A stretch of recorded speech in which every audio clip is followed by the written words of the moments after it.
If we look at the human body, we look at function and we look at purpose, and we have to consider, okay, well, how does the Christian sift through this information and develop a right perspective? Our study of the human body, how it works, how it functions, it should spark worship.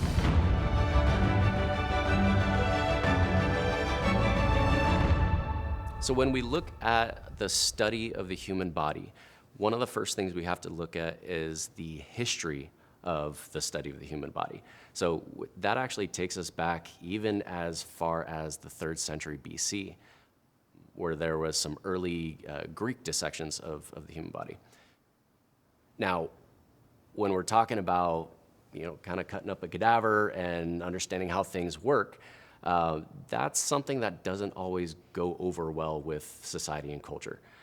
In the Greco-Roman era, it really wasn't too often accepted. So one of the premier physicians during that time, a man by the name of Claudius Galen, he was actually the personal physician of Marcus Aurelius. Many of his dissections actually were done on animal cadavers. So one of the things that Galen was actually quoted as saying is that the best physician is actually a philosopher. So it ties in this idea that in studying the human body, it's not just about figuring out what works and how it works, but it's also asking the questions why. Why do we study the human body? Why is the human body important? Why are we here? Now, Galen's works actually stood for about 1,200 years and were unchallenged during that time for various reasons. It wasn't actually until the Renaissance and the Reformation era that people actually began to get curious again about how the human body works. And so if you think of some of the most notable figures of this time, Leonardo da Vinci, Michelangelo, those artists actually took part in human dissections. So this was a widely revitalized time of the study of the human body. And there was an individual during that time by the name of Andreas Vesalius, and he ends up being kind of one of the premier anatomists, where he took a look at Galen's works and he revitalized a lot of the study of human cadavers and actually disproved about 200 of Galen's errors. Now remember, Galen mostly studied animal cadavers, whereas Andreas Vesalius was studying human cadavers. So obviously there's some differences between animals and human beings. So how do you get the bodies? Well, that's kind of the question, isn't it? Sometimes they're taken through ethical means of maybe somebody who was a prisoner and was executed, and that corpse was actually dissected and studied. Sometimes that came through very unethical means, grave robbing, or even murderers at times. So one thing that the history of an anatomical study has shown us is that what we have learned and what we have come to understand doesn't always come through ethical means. And so we have to rectify that, and we have to consider, okay, well, how does the Christian sift through this information and develop a right perspective? So some of the things that we draw from this is man is capable of incredible discovery, but man is also capable of incredible evil. And one of the things that we need to govern that is a right ethic. Now, medical ethics is something that is studied broadly, it is greatly considered, but in particular for the Christian perspective, what separates a Christian ethic from just a worldly medical ethic? And a huge component of that can actually be found in Ecclesiastes 12:14, where it says that God will bring everything into judgment, even our secret deeds and words. So as we look to honor God, as we look to rightly consider information that we've obtained or continue to study, bottom line is we are going to be held accountable for what we do with our lives. And that really governs over everything, is basically say man is subjected to God. Okay, so why do we as Christians study the human body? And I boil it down to two main reasons. First and foremost, we study to glorify and worship God. In Psalms 39, the psalmist says, "I will praise you, for I am fearfully and wonderfully made." So the psalmist actually recognizes the intricacy of our design, and the response to that is praise and worship for the God who created us.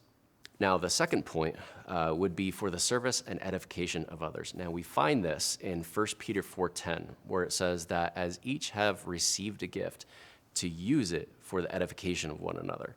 So our study of the human body, how it works, how it functions, is for the glory of God. It's for our personal edification, because the more you know this stuff, it's exciting and it's fun to work with. But ultimately, one of the biggest blessings that we actually get to do with this is use it for the service of others. So what do we know about the human body? There's actually a lot, but I'll try to make it a little bit concise for the purposes of this episode. Everything that we are as an organism actually boils down to atoms. Now, there's a upward cascading effect of this, where atoms form molecules. Molecules form cells. Cells form tissues. Tissues form organs, and organs form organ systems. Now, within these systems, we actually see four main tissue types. We see connective tissue, we see epithelial tissue, we see nervous tissue, and we see muscular tissue. And these tissue types have specific purposes and specific functions. So connective tissue provides borders, it provides structure and support. Epithelial tissue provides protection, secretion, and absorption. Nervous tissue provides coordination and control, and muscular tissue, as you'd probably guess, provides movement. So you can ultimately see these four tissues in every organ system that we have. Now, there are about 11 major organ systems. So we have your integumentary system, which is basically your skin. And some of the main purposes for this system is protection and like a sensational interface. So if you think of your sensory touch, even feeling like a cool breeze, a lot of that goes through the integumentary system. We also have the skeletal system, the muscular system, and the nervous system. Now, often these three systems are combined into what we study as human movement, because one doesn't really work without the other. So the skeletal system provides a base of support. The muscular system obviously provides movement with how the muscles synchronize and work together. And the nervous system basically activates these other systems and allows them to work and control. So you don't get a muscle contraction without a nervous signal. So we also have the endocrine system, which is basically just a fancy way of saying the system that secretes all the hormones that govern our body. We have the cardiovascular system, which goes hand in hand with the respiratory system. And this is basically your heart, your blood vessels, and how they work together with your lungs. So our body takes in oxygen, exchanges oxygen and carbon dioxide in your blood, and gets that to all the extremity tissues. And we also have our lymphatic system, which you and I would understand as our immune system. We have our urinary system, which does more than just eliminate waste. It actually filters blood and also contributes to the balance of water within our body. Our digestive system, which might be one of our favorite systems as we look at food and nutrition. Our digestive system is responsible for breaking down foods into absorbable materials, and which leads into absorption into the bloodstream and facilitating those nutrients into body tissues, and also waste removal, making sure that things that don't need to be absorbed in the body actually have a way out. And lastly, reproductive system. So one of the defining features of a living organism is its ability to have a lineage. So one of the things that makes mankind essential is the fact that we can reproduce and we can have offspring. And that is an essential characteristic of human function. So all of these systems are governed by what's known as homeostasis, which means they have a natural mechanism to stay at a normal level. Consider one in particular. When you go outside and it's a cold day, what happens after a while? Well, you start to shiver. And what essentially is that? That is your temperature dropping and your body responding to that drop in temperature by shivering and creating muscular contractions that is actually going to warm your body temperature back up. So the really neat and intricate thing about this is a lot of these processes within the body that need to stay within homeostasis are automatically governed. You don't have to think about them. You don't have to think about breathing. You don't have to think about your heart pumping or your blood delivering oxygen and nutrients to your tissues. We don't have to think about these things. They're automatically governed. They automatically come back to a normal level. Now, with the fall, with the effects of sin, with the degradation of the body over time, what we ultimately see is we see these systems fall out of homeostasis. So when we look at what happens when homeostasis fails, that is actually what we would equate to deficiency, disease, and death. So as we move forward from the body, we're going to talk about a few other topics in this series. We're going to talk about exercise, we're going to talk about nutrition, and we're going to talk about rest. Now, as we go through these things, I want to challenge you with a few things. First and foremost, I want you to see the designer behind the design. I want you to see the creator behind the creation.